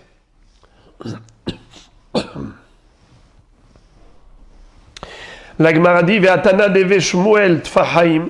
Pourtant, dans le Beth Midrash de Shmuel, on a cité une baraïta qui interdit uniquement deux tfahim. Mais si c'est juste un tefah, c'est permis. Alors Shmuel se contredit. Car lui, il te dit, un tefah, déjà, c'est assour. Il est mahmir. Dans son Beth Midrash, on a enseigné une baraïta qui dit on peut y aller jusqu'à deux tfahim. Deux tfahim, c'est assour, mais moins de deux tfahim, c'est moutar. Alors, un tefah, c'est assour ou moutar? Amar Abaye. Abaye dit comme ça. Hashta de Amar Shmuel tefah. Vetana deve Shmuel tfahaim. Shmuel halacha le maase atala Shmuinan. Tu vois que, d'une part, on nous a enseigné la braïta qui tolère jusqu'à deux tfahim. D'autre part, on te dit Shmuel interdit au-delà d'un tefah. En fait, c'est qu'il y a deux choses. Il y a la théorie et la pratique. Dans la théorie, dans l'absolu, mais Ikaradin jusqu'à tfahaim, ce serait permis. Mais Shmuel t'enseigne halacha le maase. Et halacha le maase, si quelqu'un te pose la question, il ne faut pas être tolérant. Dis-lui pas plus qu'un tefah. Regardez le dernier Rashi de la page. Shmuel d'Amar tefah, le orouye halacha le maase atalo shmuinan. De habali malech le fanenu. Celui qui vient nous poser la question. Amrinan le tefah. On lui dit pas plus qu'un tefah. Shelo le hakel be isurim. Pour ne pas être tolérant et permissif. Au mihu atfahaim le kaisur. Mais dans la réalité, dans l'absolu, jusqu'à deux tfahim, il n'y a pas d'interdiction. Et maintenant, la Gemara pose la question, elle dit Bichlal, je ne comprends rien dans tout cela. Ve'atania ubilvad she'agbia minakarka tefar. Qu'est-ce que ça veut dire? Il y a une braïta qui nous dit que il n'y a aucun problème si je tiens la corde et que cette corde, tant qu'elle n'a pas atteint le sol, tant qu'elle n'est pas proche du sol d'un téphar, tout va bien. Sous-entendu que j'ai le droit de laisser pendre l'extrémité de la corde qui sort de ma main, tant que ça n'a pas approché le sol de moins d'un téphar, tant que je suis encore à un téphar de plus que le sol, il y a un écart d'un téphar entre l'extrémité de la corde et le sol, tout va bien. Donc téphar, tfachaim, ça ne change rien. Si je suis grand de taille et que ce qui pend de ma main jusqu'à ce que ça se rapproche d'un téphar du sol, il y a encore beaucoup de cordes, même si c'est plus que tfachaim, ça devrait être permis. Je ne comprends pas ces restrictions.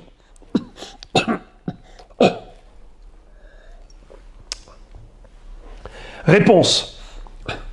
Kitanya hahi behavla de bene bene.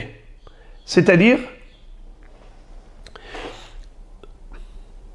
cette baraïta qui t'interdit, plutôt qui te permet jusqu'à téphar proche du sol, elle parle d'autre chose.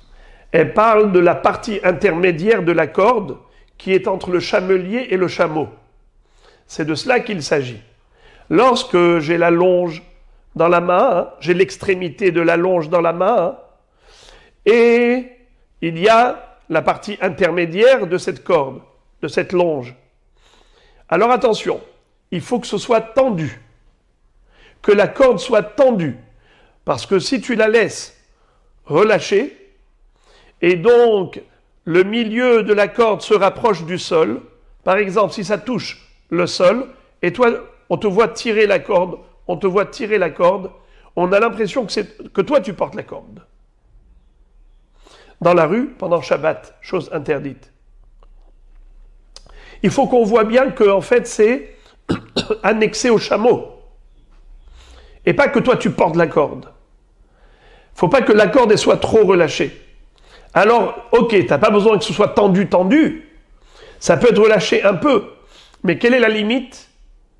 Maximum, jusqu'à proche d'un téphar du sol. Mais si le creux de la corde, la courbe, elle est tellement basse, jusqu'à ce qu'elle est à moins d'un téphar du sol, c'est assourd. Parce que tu donnes l'impression de porter toi-même la corde. Lisez le Rashi, s'il vous plaît, de la deuxième ligne. Behavla de bene bene, la corde qui est intermédiaire. Chez Ben Yado la Gamal, qui est entre sa main et le chameau.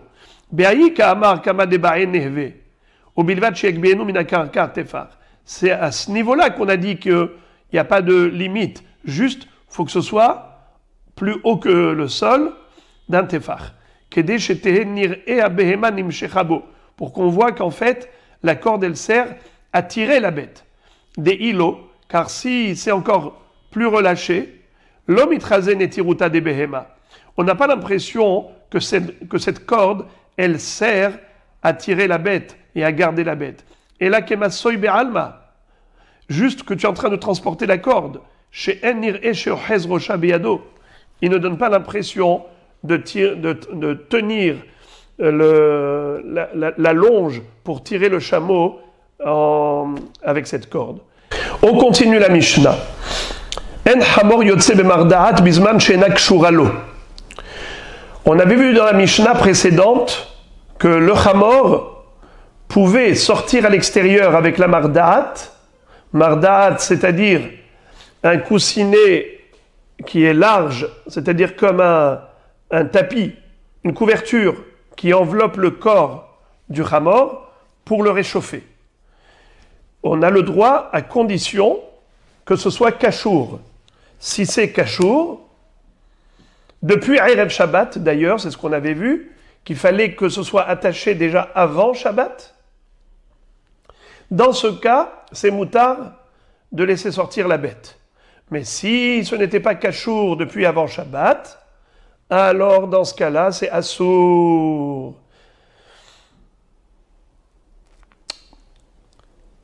Et pourquoi? Vous vous rappelez la raison? La raison, c'est parce que sinon, ce n'est pas considéré beged. Qu'est-ce qu'on appelle beged? quelque chose qui est là pour réchauffer la bête.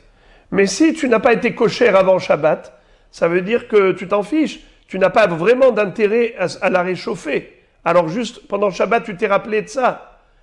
C'est la raison pour laquelle c'est considéré comme un massoy si tu ne l'as pas attaché avant Shabbat. En chamor yotze bemardaat bizman she'ena kshura lo lifnei Shabbat. Velo bazoug afalpi shu pakuk. Interdit aussi de laisser sortir la bête avec la clochette attachée à son cou, même si la clochette elle est bloquée. C'est-à-dire qu'on a bloqué le bâton pour pas qu'il y ait mashmi à col. On a mis par exemple du coton ou de la laine pour que ça ne fasse pas de bruit. Gling, gling, gling. Avec le inbal. Inbal, ça veut dire le bâton. Pakouk, ça veut dire bloqué. On a mis un pkak, un bouchon pour empêcher que ça fasse du bruit. Velo besulam shebetzavaro, velo beretsua sheberaglo. On n'a pas le droit non plus de laisser la bête sortir avec un soulam. Et on va voir qu'est-ce que c'est que ce soulam au niveau du cou. Et la retsua, une sangle au niveau des pattes.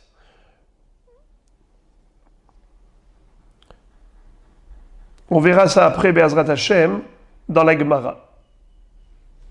Et pourquoi c'est assourd de les laisser sortir avec le soulam ou avec la retsua? Car nous craignons que ça tombe dans la rue et que le propriétaire oublie que c'est Shabbat et qu'il ramasse l'objet et qu'il le transporte dans le Reshut Arabim, chose évidemment interdite. Également, Ve'en atarnegolim yotzim bechutin velo birtsua sheberaglehem. Même les coqs, il ne faut pas les laisser sortir Shabbat dans la rue avec des fils. On verra à quoi servaient ces fils. Je peux vous dire depuis maintenant, mais c'est dommage d'anticiper, puisque la Gemara nous explique chaque chose. Atarnegolim yotzim bechutin. Ils peuvent sortir, et on ne peut pas laisser sortir ni avec les choutines, ni avec la retsua sheberaglehem, ni avec les lanières attachées à leurs pattes. Ve'en azecharim yotzim ba'agala. C'est-à-dire que les béliers, quand ils avaient une très grosse queue, ils avaient derrière eux beaucoup de graisse, alors ça pouvait traîner sur les épines quand ils marchent, pour ne pas qu'ils se blessent, on leur mettait comme un petit chariot où on dépose la queue dessus, et on attache le chariot à leur queue, de manière à ce que quand ils marchent, la queue ne va pas traîner sur les épines. Au contraire, elle est portée sur ce petit chariot qui porte la queue.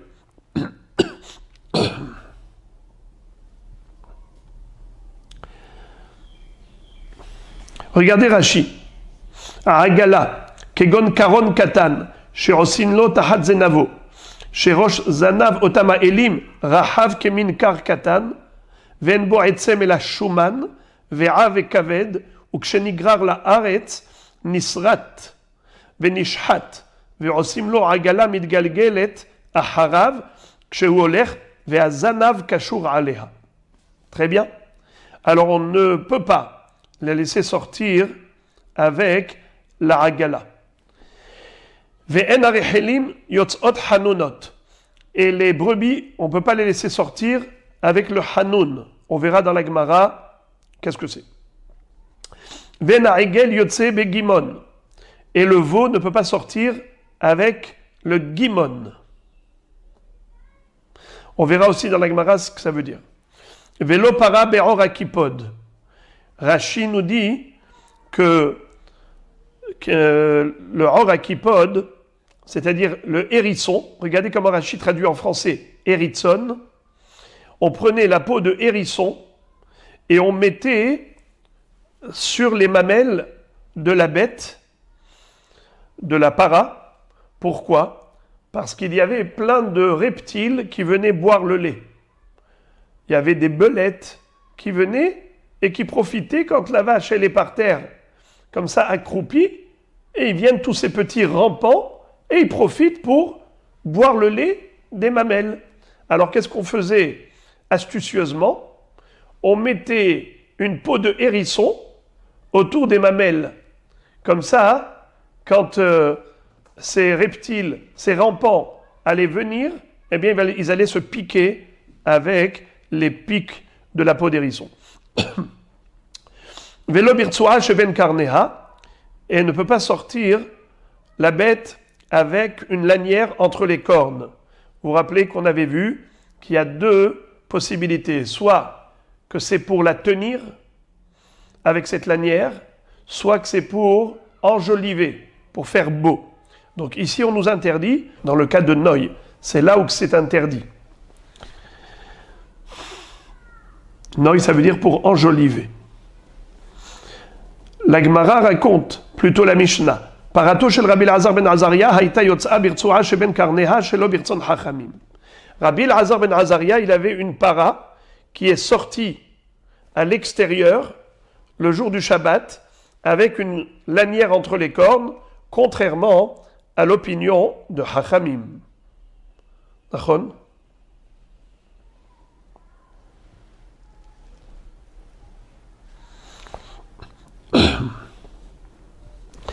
Gemara. Maïtama. Kede Amran. Qu'est-ce que ça veut dire Kede Amran? Rashi explique au début de la Gemara. Shenak shurabo me'erev Shabbat. Delogale etmol shitzra lekach. Sheyehela le malbouche. Comme je vous l'ai déjà dit, que la raison pour laquelle la Mishnah nous interdit de laisser sortir la bête avec une mardaat, le hamor avec cette couverture, bien que ça lui permet de se réchauffer, mais étant donné qu'il ne l'a pas attaché avant Shabbat, sous-entendu que Behemet, il n'a aucun intérêt à ce que la bête soit enveloppée. Sinon, il l'aurait mise déjà avant Shabbat. S'il ne l'a pas fait, alors il donne l'impression que maintenant il met sur elle juste pour qu'elle transporte la mardaat. Et transporter un corps étranger pendant Shabbat, évidemment c'est assour.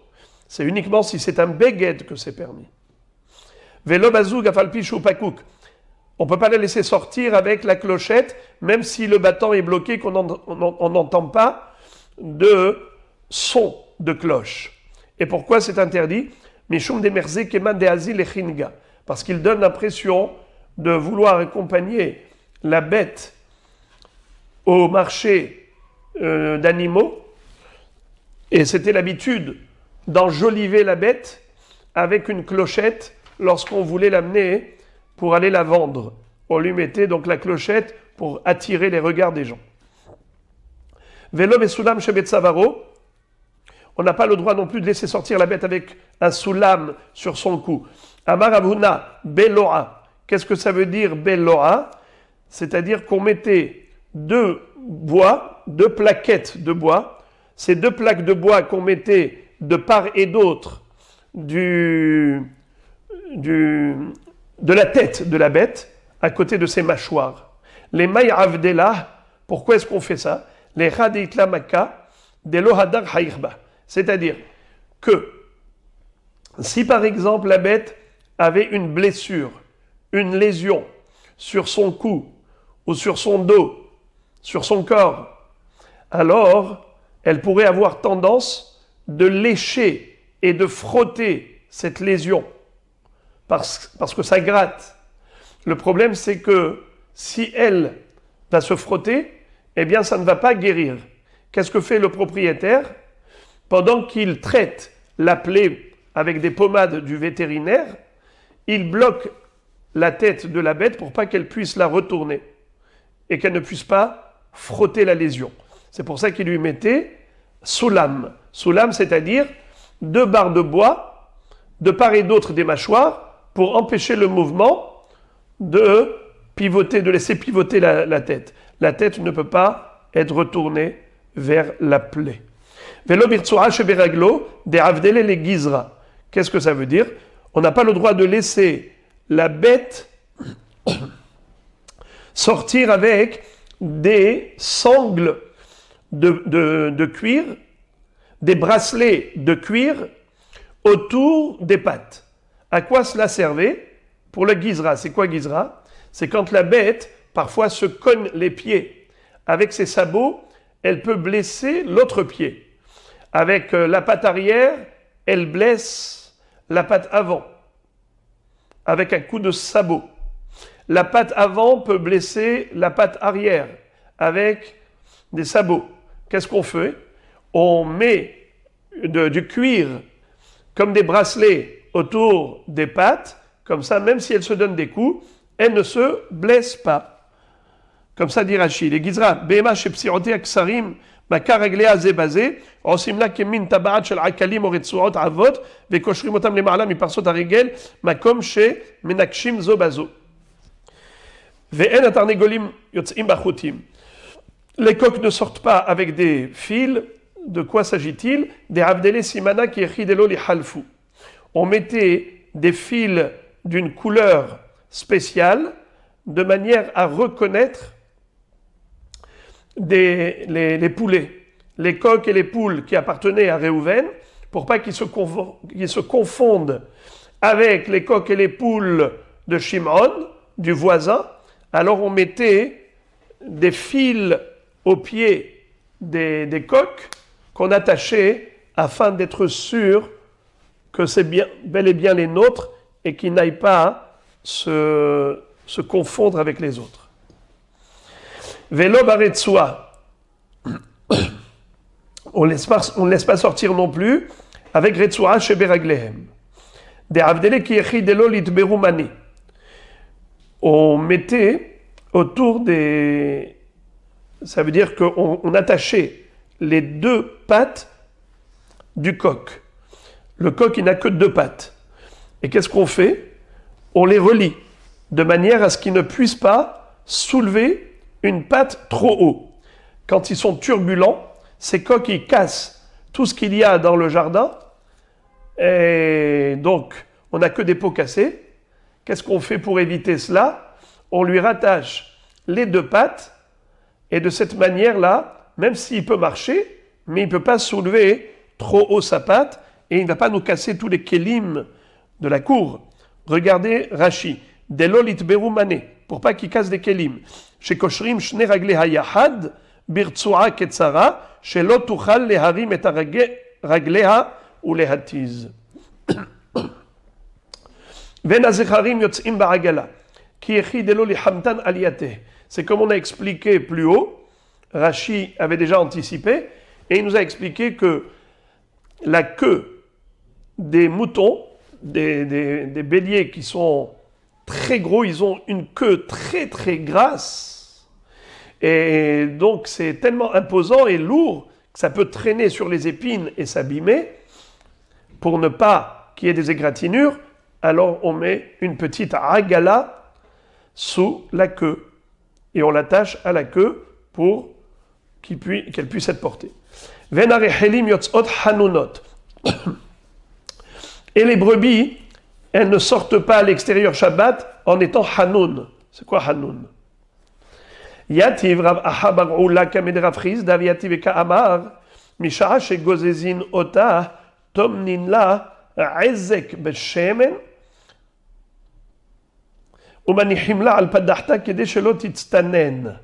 Qu'est-ce que ça veut dire? C'est que on a pitié d'elle. Et comment on a pitié d'elle? Et les hanoun. C'est quoi hanoun? Quand on a de la pitié pour quelqu'un, on est honen oto.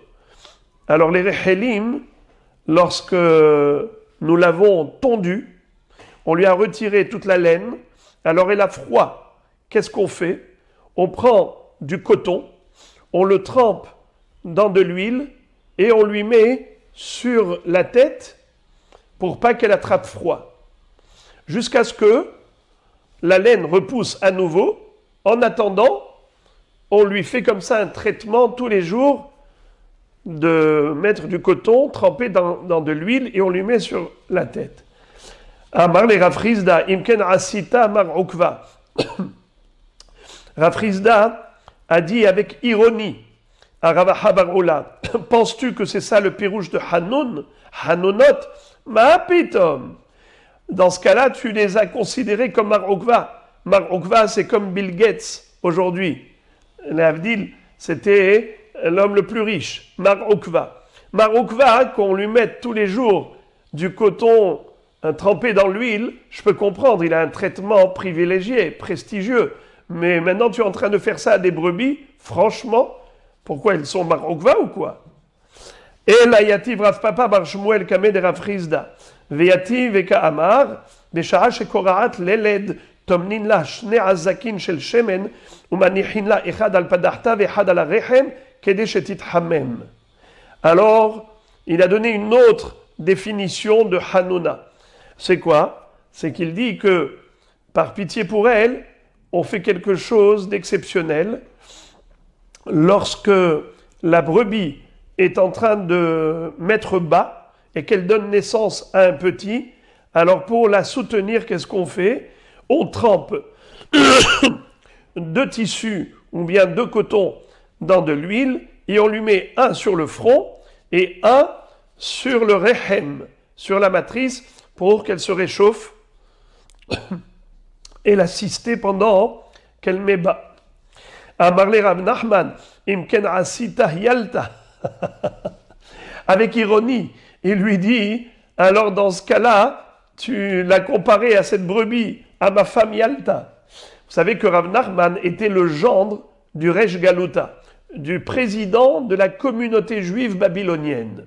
Donc c'était celui qui avait été nommé par les autorités locales en Babylonie pour être le Resh Galuta, le président de la communauté, donc un homme très riche. Sa fille s'appelait Yalta. Elle s'est mariée avec Rav Nachman. Rav Nachman a dit à ce Rav, il lui dit avec ironie, si tu penses que c'est ça le pirouche de Hanonot, de la Mishnah, c'est qu'on lui met un coton imbibé d'huile sur la tête et sur la matrice, qu'est-ce que tu crois? Que c'est une Yalta? Yalta, ma femme, elle est, Baruch Hashem, fille de riche, elle obtient un grand accompagnement pendant l'accouchement.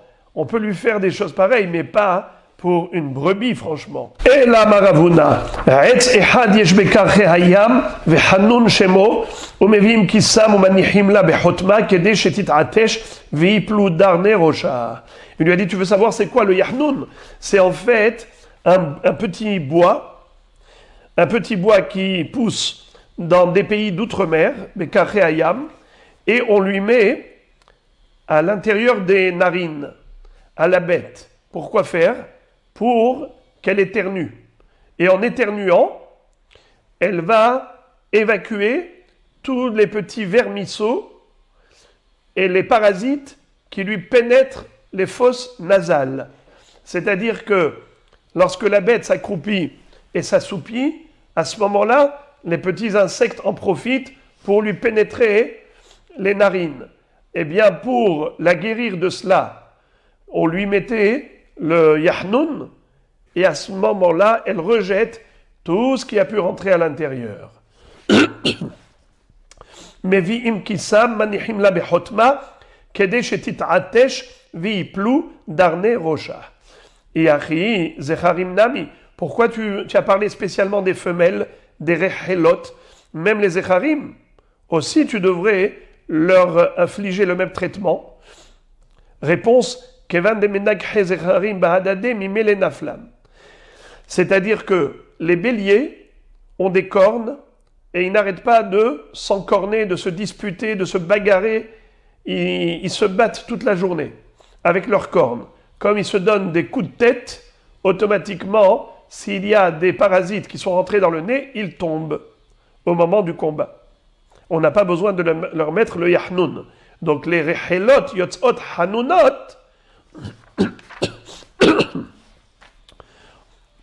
c'est uniquement pendant le hol, mais pendant le Shabbat, en arechelim yotzot hanunot. Shimon Nizira Amar Kisma de Ritma. Qu'est-ce que ça veut dire? Shimon Nizira disait que le yahnun qu'on prenait, c'était du kisem, d'un bois que l'on appelle rotem. Vous avez déjà entendu parler de rotem? Non?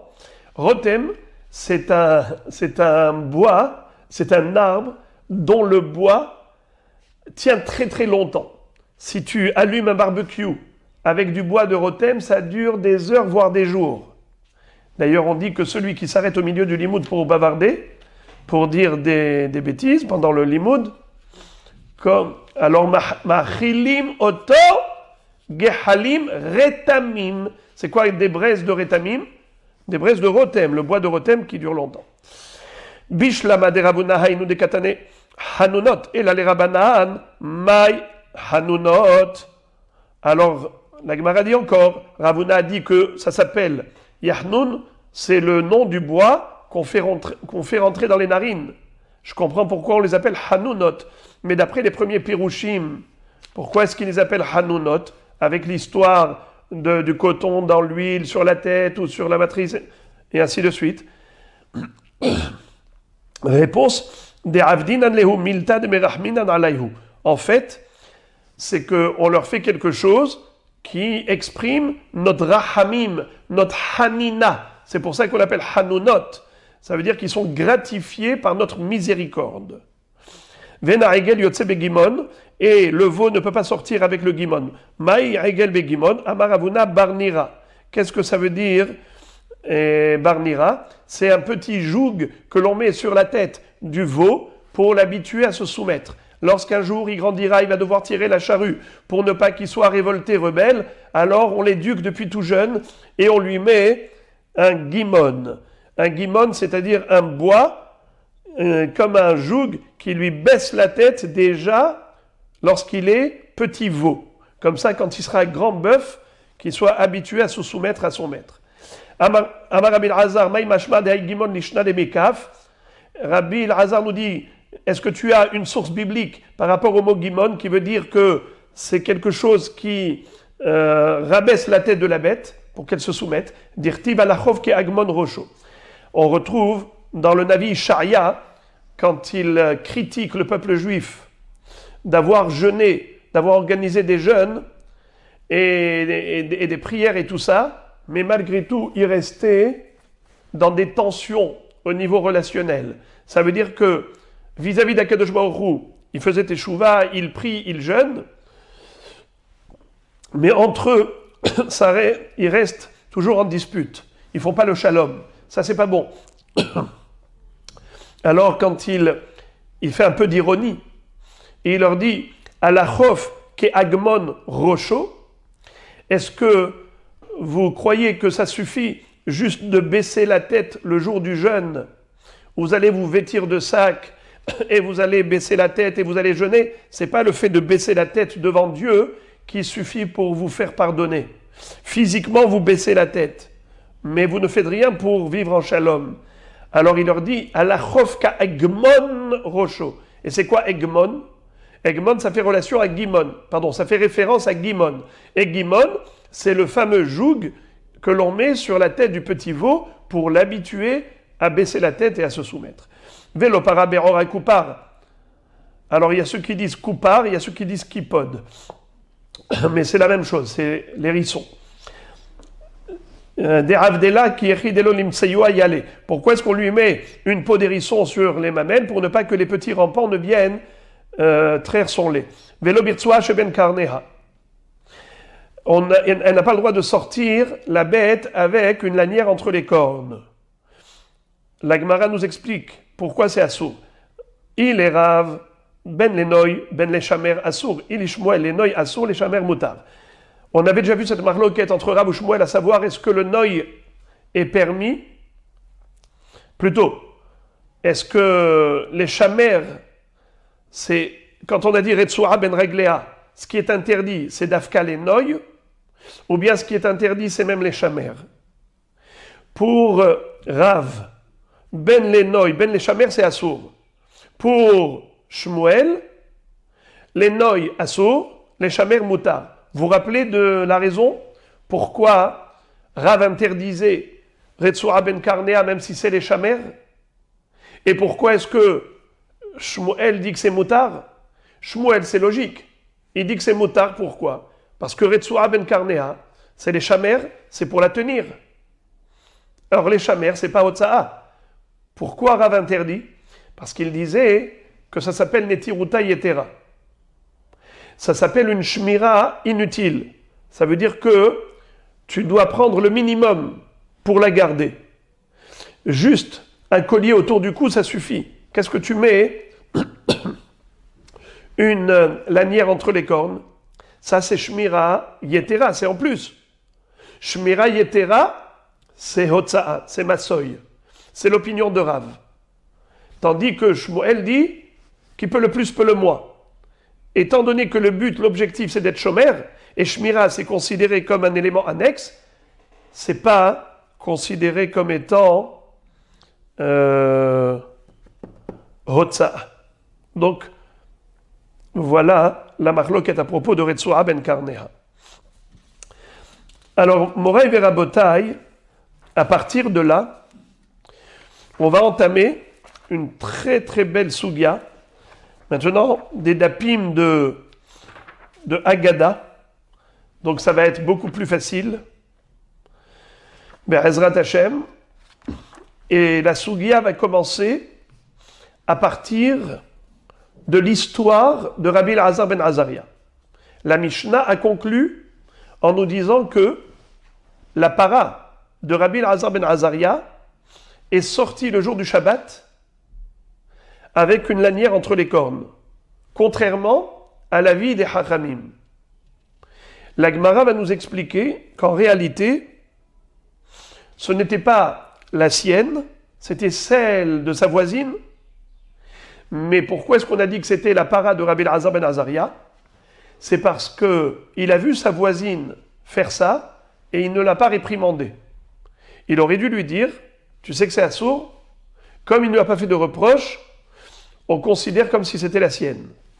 Et à partir de là, la Gemara va immédiatement basculer vers un sujet hyper important, c'est celui de la nécessité de réprimander, de faire des reproches. Ça veut dire qu'on n'a pas le droit de rester indifférent lorsqu'on voit un juif ou une juive s'écarter de la Torah. On a une responsabilité collective. Et à ce titre-là, on se doit de réagir. Bien sûr avec douceur. Il y a le fond et la forme. Tu dois dire les choses avec doigté, avec tendresse, avec amour, de manière à ce que l'autre va comprendre que tu ne cherches que son bien. Tu ne cherches pas à le critiquer. C'est exactement comme le médecin, quand il s'adresse au malade et qu'il lui dit ses problèmes et le traitement médical, non seulement que le malade ne prend pas cela comme une critique, au contraire, il le remercie. Il le paye parce qu'il sait que c'est pour son bien. C'est exactement pareil pour la Torah. Mais on ne peut pas rester indifférent. Voilà pourquoi la Mishnah dit que c'était la para de Rabbi Elazar ben Azaria. D'ailleurs, on va lire ces quelques mots. Parato shel Rabbi Elazar ben Azaria. La Gemara demande Hada para haviale. Quoi, il n'avait qu'une seule vache. Pourtant, il était extrêmement riche. Ve'amara ve'amrela. Amaravuda marav. Tresar alfe igle hava me'aser Rabbi Elazar ben Azaria me'edre kol shata ve'shata. Rien que le ma'aser du troupeau de Rabbi Elazar ben Azaria, de Maaser Behema, c'était 12 000 agalim, 12 000 veaux chaque année. Ça veut dire qu'il avait une production chaque année de 120 000 veaux. Puisque le Maaser de 120 000, c'est 12 000. Donc il avait 120 000 veaux qui naissaient chaque année. Alors s'il était excessivement riche, pourquoi tu as dit la para, comme s'il n'en avait qu'une seule? Réponse, Tana. La Braïta nous dit, Lo shelo haïta ela shel shchenato haïta. Ce n'était pas sa vache, c'était celle de sa voisine. Umitor shelo mihaba nikret al shemo. Mais comme il ne lui a pas adressé de reproche lorsqu'il a vu qu'elle est sortie Shabbat, contrairement à l'opinion de Chachamim, et il ne lui a pas fait donc de remarque, c'est considéré comme si c'était la sienne.